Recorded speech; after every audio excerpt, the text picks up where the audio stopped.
안녕하세요. 병의원 세금 5분 강의의 이은지 세무사입니다. 오늘은 종합소득세에 대해서 이제 알아보려고 하는데요.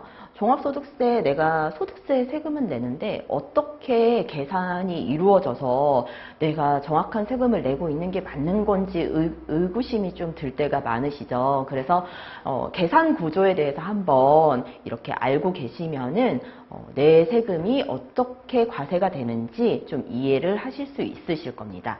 일단 종합소득세란 이렇게 이자소득, 배당소득, 사업소득, 근로소득, 연금소득, 기타소득 소득세에서 소득의 종류를 이렇게 구분을 하고 있습니다. 이 소득에 대해서 1년 동안 발생한 이 소득을 종합적으로 과세한다고 해서 종합소득세이거든요. 자, 이자소득과 배당소득 같은 경우에는 우리가 이제 금융소득이라고 통틀어서 얘기를 하죠. 이 이자소득과 배당소득이 잘 아시다시피 2천만 원이 넘지 않으면 14%의 분리과세로 이렇게 종합소득세 신고 대상은 아니에요. 그냥 14% 내가 세금 내고 끝내는 거예요. 근데 2천만 원이 넘었다. 그러면 이자소득 내가 이자소득을 벌어들이는데 무슨 뭐 경비가 발생한 건 아니죠. 그래서 이자소득과 배당소득은 경비를 차감하진 않고 그 이자소득이 바로 이자소득 금액이 됩니다. 여기서 소득 금액이라는 용어는 이제 세법 용어인데요. 이 소득에서 경비를 차감한 것을 소득 금액이라고 저희는 얘기를 합니다. 이렇게 이자소득과 배당소득이 2천만 원이 넘었어요. 그럼 종합소득세 과세 대상이 되고요.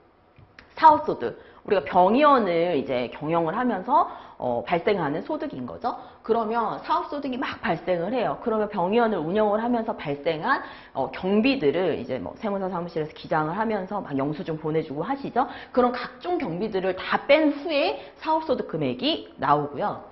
근로소득 같은 경우에는 내가 한 1월부터 3월까지는 봉직으로 있다가 월급을 받는 의사로 있다가 한 4월부터 내가 개원을 했어요. 그러면 내가 연중에 근로소득도 있고 사업소득도 있는 사람이 되는 거예요. 그래서 근로소득 같은 경우에는 법에서 일정한 공제율을 적용을 해서 필요경비처럼 소득공제를 해주게 되고요. 그러면 근로소득 금액이 나오게 되겠죠. 연금소득도 마찬가지로 법에서 이제 경비를 영수증을 받아서 경비 처리는 안 해주고 일정한 공제율을 적용을 해서 연금소득 공제라는 걸 해주게 되는데요. 이거는 이제 나이가 좀 이제 연세가 좀 있으신 분들이 연금소득이 좀 발생할 수도 있고요. 기타 소득 같은 경우에는 선생님들이 뭐 어디 신문에 기고를 하신다든지 아니면 특강을 하신다든지 뭐 이렇게 일시우발적으로 발생하는 소득에 대해서 기타 소득이 이제 300만 원이 넘어가게 되면은 기타 소득 금액이 300만 원이 넘어가게 되면은 또 이렇게 종합 과세가 되게 되거든요. 이 이자, 배당, 사업, 근로, 연금, 기타 소득에 대해서 이 모든 소득 금액을 종합적으로 합친 게 종합소득 금액이 되고요. 여기서부터 이제 종합소득세 계산은 출발을 합니다. 아까 말씀드렸다시피 종합소득 금액이 나왔어요. 그러면 여기서 종합소득공제라는 걸 해주게 되는데 이 소득공제는 비용처럼 차감이 된다고 보시면 돼요. 이렇게 우리가 본인 공제 150만 원, 나의 배우자, 자녀들 인적공제 150만 원씩 다 해주죠. 각종 이렇게 소득공제가 이제 세법상 규정이 되어 있고요. 이렇게 소득금액에서 소득공제를 하고 나면은 과세표준이 산출이 되죠.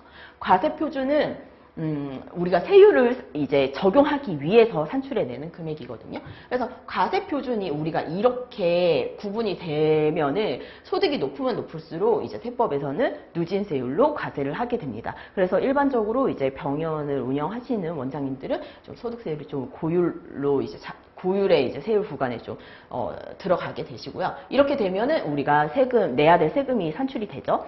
그러면 여기에서 우리가 이제 바로 세금을 내느냐, 세액 감면이나 세액 공제를 해주게 되는데, 아까 여기 소득 공제에서는 바로 소득 금액에서 소득 공제를 빼서 우리가 세율 적용 전까지 가기 때문에 100% 우리가 절세 효과는 못 누려요. 근데 이 세액 감면과 세액 공제는 그냥 내가 내야 될 세금에서 그냥 100% 다 빼주는 거예요. 그래서 이 세액 공제의 이제 대표적인 것들이 뭐 이런 자녀 세액 공제, 뭐 우리 성실신고 확인 세액 공제, 뭐 이런 것들이 이렇게 있고요. 이렇게 우리가 세액공제를 다 빼주게 되면은 진짜로 우리가 내야 될 세금이 산술이 됩니다. 결정세액이 나오고요. 여기에 뭐 가산세 내야 될 거 있으면 가산세 플러스 하시고, 자, 여기에서 우리가 1년 동안 우리가 알게 모르게 국가에 좀 미리미리 소득세를 납부한 게 있어요. 그러면 소득세를 좀 빼줘야겠죠. 내가 미리 낸 세금이니까. 대표적으로 이제 중간연합세액 있고요. 원천징수세액은 우리가 공단에다가 청구분이 있을 때 공단에서 병원에다가 공단 청구분을 지급할 때 3.3% 원천징수하고 지급을 해주게 되죠. 그러면은 병원에서는 이미 3%의 세금을 매번 이제 나라에 납부한 게 되거든요. 그러면 이미 납부를 해놨으니까 결정세액이 뭐 100만 원이 나왔다. 이미 납부한 세액은 50만 원이었다. 그러면은 100만 원에서 50만 원을 뺀 50만 원을 이제 5월 31일까지 납부를 하시면 됩니다. 네, 이상 종합소득세에 대해서 알아보았습니다. 감사합니다.